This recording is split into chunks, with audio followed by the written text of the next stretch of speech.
अस्सलाम वालेकुम। मैं हूँ अम्मा शर्फी। आपके लिए आज का टोटका लाई हूँ, आपके चेहरे के लिए, चेहरे की झुर्रियों के लिए। इंशाल्लाह ताला आपको बहुत फ़ायदा होगा। आपने करना ये है कि एक अंडे की सफ़ेदी लेनी है और एक नींबू का रस लेना है। लेके दोनों को, उसका रस निकाल के नींबू का और अंडे की सफ़ेदी लेके दोनों को मिक्स कर लेना है। मिक्स करके और फिर वो आपको अपने चेहरे पे लेप करना है, या जहाँ भी झुर्रियाँ हाथों में हो जाती हैं, गले पे हो जाती हैं, तो आपको पूरे चेहरे पे, गले पे उसका लेप कर लेना है। जब वो सूख जाए तो उसके बाद में आपने अपने चेहरे को सादे पानी से धो लेना है।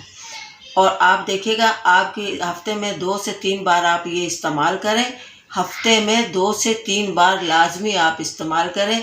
बहुत जल्द आपकी झुर्रियाँ ख़त्म हो जाएंगी, आपका चेहरा हसीन और खूबसूरत हो जाएगा।